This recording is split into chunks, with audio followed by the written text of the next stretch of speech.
नमस्कार दोस्तों। अभी हमने एक जबरदस्त प्रेजेंटेशन देखा पार्थसारथी जी का सीडीएसएल पे। और सीडीएसएल के बारे में हमने बहुत सारी अच्छी जानकारियां ली। और सीडीएसएल का क्या स्ट्रक्चर है और आगे क्या हो सकता है, इसके बारे में भी हमने जानकारी ली। तो उस वीडियो का जो लिंक है आपको आई बटन में मिल जाएगा। तो दोस्तों आइए, जैसे हमने वहां बताया था कि अगला जो प्रेजेंटेशन है डीमार्ट पे रहेगा। तो दोस्तों डीमार्ट लेना चाहिए नहीं लेना चाहिए, आईपीओ से ही लोगों के मन में सवाल है। मेरे भी मन में ये सवाल था, क्योंकि डीमार्ट जब लिस्ट हुआ था दोस्तों तो उसका पीई बहुत ज्यादा था। आज भी पी बहुत ज्यादा है।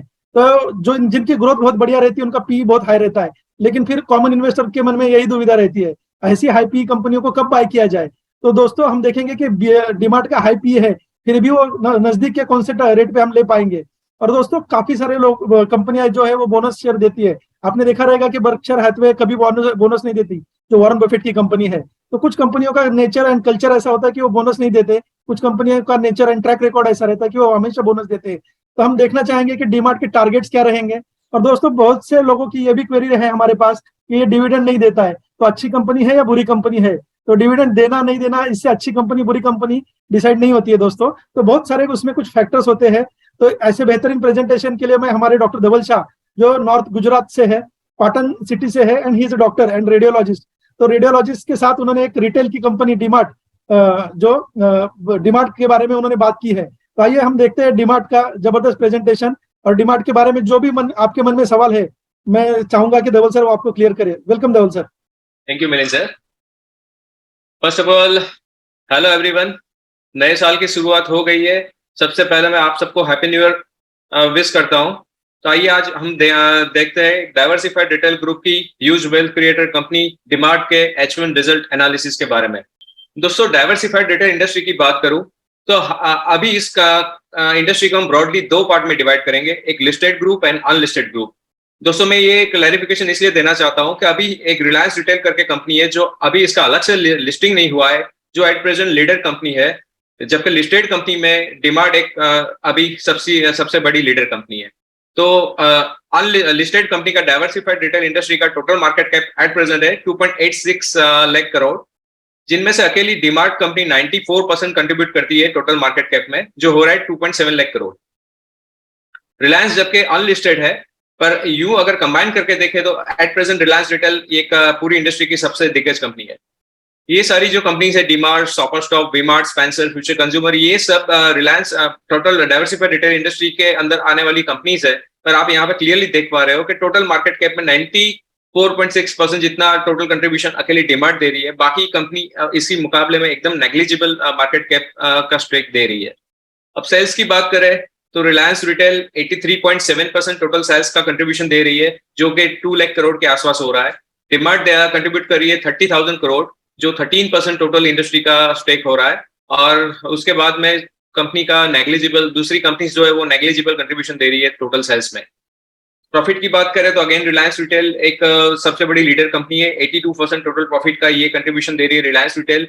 टोटल प्रॉफिट हो रहा है रिलायंस रिटेल का पूरे साल का 7,000 करोड़।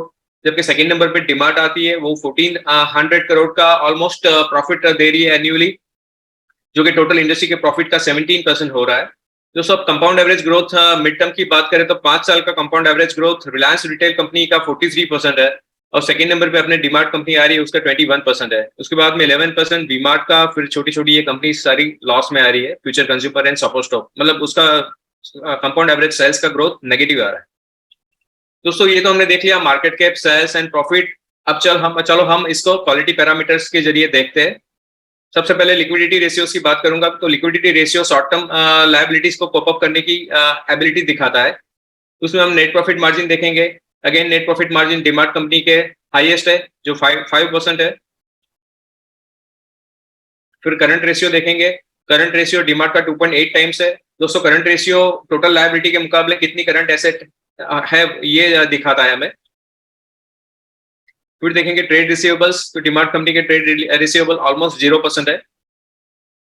अब देखेंगे हम सॉल्वेंसी रेशियोज के बारे में। दोस्तों, सॉल्वेंसी रेशियोज कंपनी का लॉन्ग टर्म डेट जो है उसको कोप अप करने की एबिलिटी के लिए होता है। उसमें सबसे पहले डेट इक्विटी रेशियो देखेंगे। तो almost DMart debt free company है। डेट उसका टोटल इक्विटी के मुकाबले ऑलमोस्ट नील है। फिर देखते हैं डेट रेशियो। तो डेप्ट रेशियो क्या होता है, टोटल एसेट के मुकाबले कितनी लायबिलिटीज है। तो डीमार्ट कंपनी की ऑलमोस्ट लायबिलिटीज 0.1% जितनी है, मतलब ये ऑलमोस्ट डेप्ट फ्री कंपनी है। फिर देखते हैं इंटरेस्ट कवरेज रेशियो, तो सबसे ज्यादा हाईएस्ट है डीमार्ट का, मतलब ये कंपनी उसके बिजनेस में कितना स्टेबल बिजनेस है ये हमें क्लियर करती है। फिर हम देखेंगे प्रॉफिटेबिलिटी रेशियोज के बारे में। उसमें सबसे पहले रिटर्न ऑन इक्विटी। तो return on equity again DMart का हाईएस्ट 11% है। Return on paid up equity 2 times है, वो भी हाईएस्ट है। फिर रिटर्न ऑन एसेट 10% है, मतलब उसका नेट इनकम उसकी टोटल एवरेज टोटल एसेट्स के मुकाबले 10% है। दोस्तों, तो हमने ये आगे वाली स्लाइड्स में देखा क्लियरली, ये सारे क्वालिटी पैरामीटर्स में डीमार्ट लिस्टेड कंपनीज में सबसे बेस्ट कंपनी है, इसलिए हमने डीमार्ट कंपनी को सिलेक्ट किया है। ये तो हमने देख लिए पैरामीटर्स कंपनी के बारे में। चलो अब उसके फाउंडर के बारे में हम देखते हैं। तो राधा कृष्ण दामानी जी, जो 1990s के एंड तक एक सक्सेसफुल स्टॉक इन्वेस्टर की तरह उभर के आ गए थे। फिर उन्होंने सोचा कि अब मैंने stock as a stock investor तो एक सक्सेसफुल मैं बन गया, क्यों ना मैं ग्रोसरी रिटेल चेन का बिजनेस इंडिया में चालू करूं।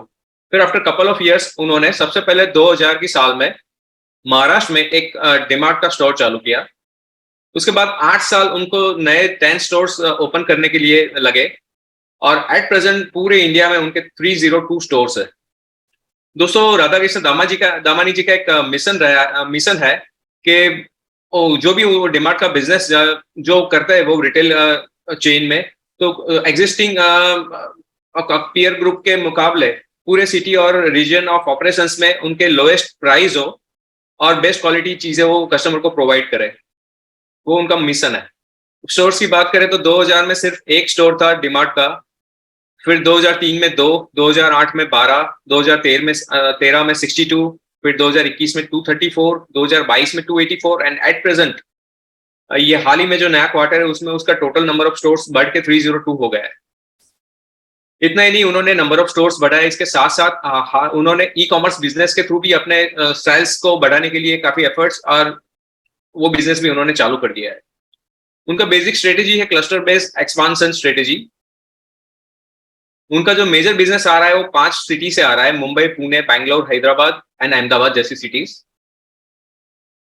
यहाँ पे आप देख रहे हो 2015-16 में 110 स्टोर्स, 2021-22 में 284 स्टोर्स एंड 2023 में एट प्रेजेंट उनके 302 स्टोर्स है।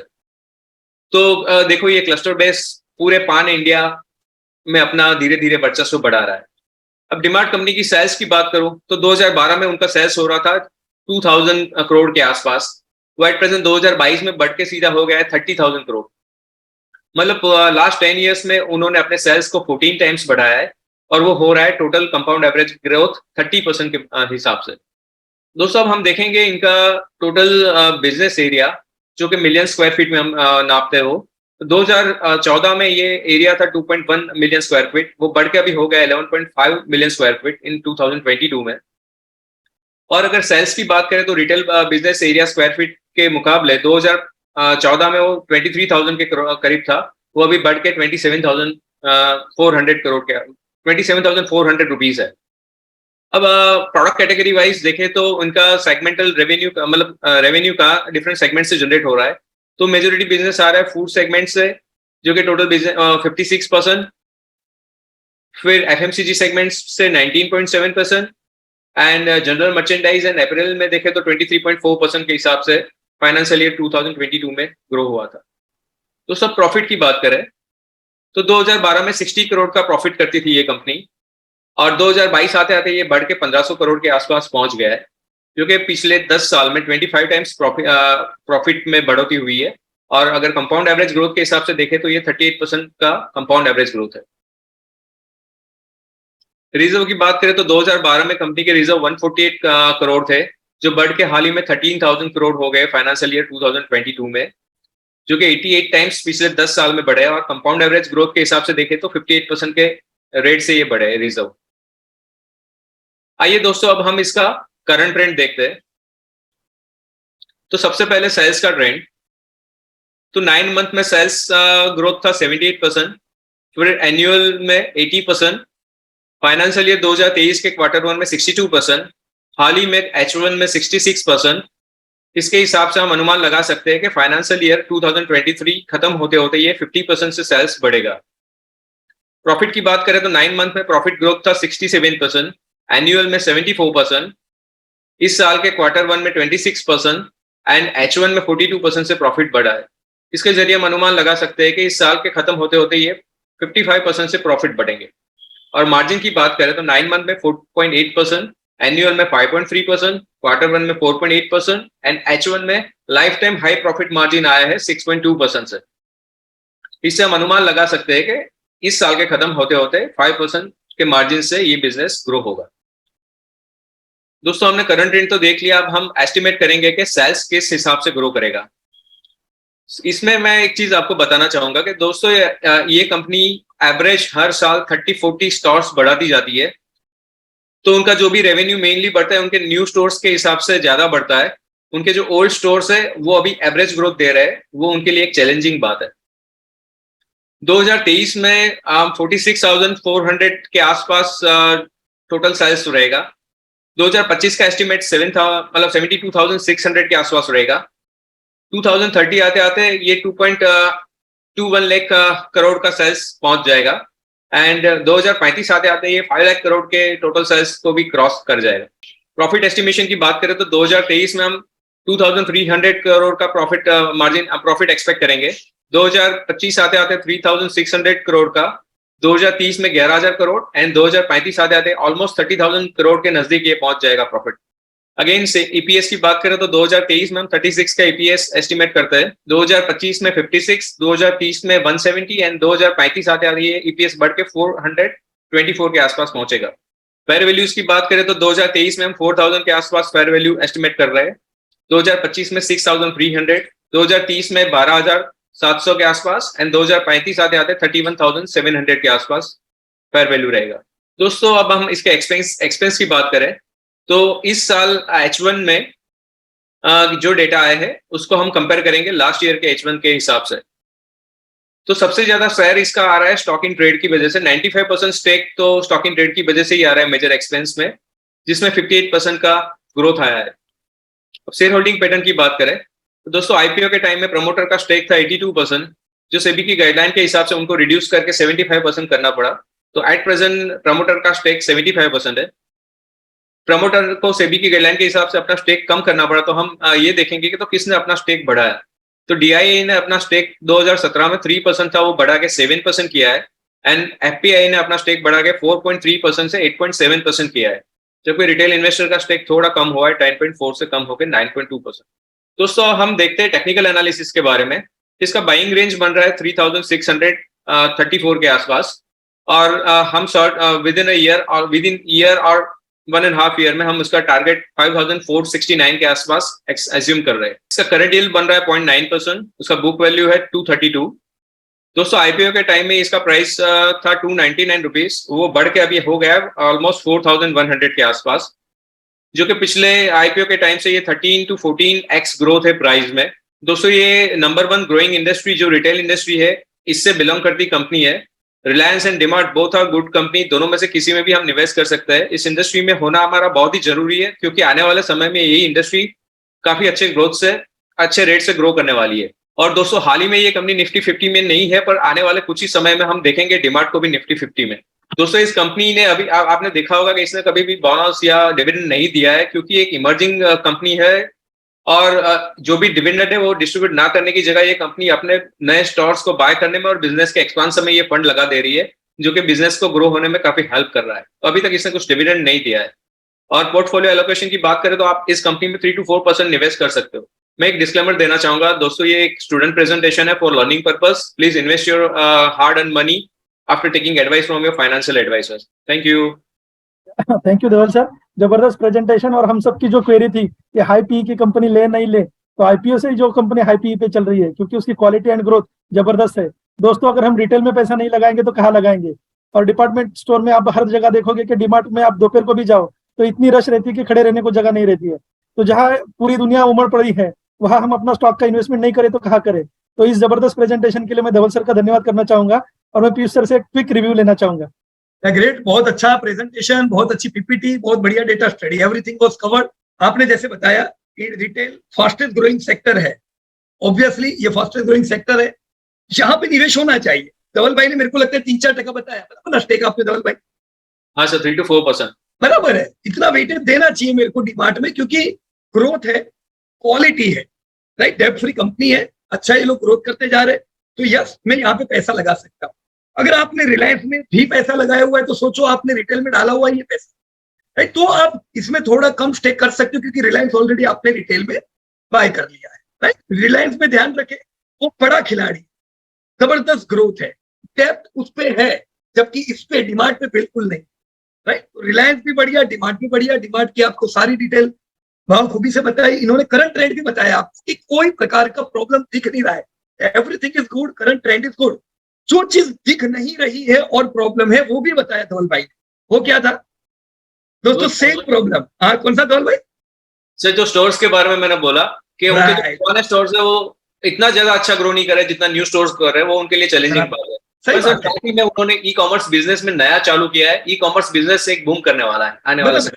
राइट, पर देखो ई कॉमर्स जो है ना, वो इनका मेन 50% धंधा फूड में आता है, और हम जानते हैं कि ई कॉमर्स फूड में अच्छा नहीं करता है, राइट। तो ई कॉमर्स इनको मेरे को लगता है 2%-3% जितना टर्नओवर देता हो, राइट। और ये लोग ई कॉमर्स कहाँ यूज करेंगे? दूसरा जो उनका एप्रल्स और अलग सेगमेंट है वहां पर, स्टोर तो इनको खोलने ही है। If I am not wrong, ये लोग हर साल 25-30 स्टोर खोलते जा रहे हैं, पिछले साल 50 खोले, इस साल 6 महीने में 18 खोल दिए, राइट। तो ये साल भी हम उम्मीद कर रहे हैं 36 स्टोर को हम देखने वाले हैं। ये जो स्टोर खोल के जो धंधा आता है, इस पे खर्चा लगे, तो इनको चैलेंज की तरह आपने बताया, जो खर्चा लगा चुके हैं, सेम स्टोर ग्रोथ, बराबर ना?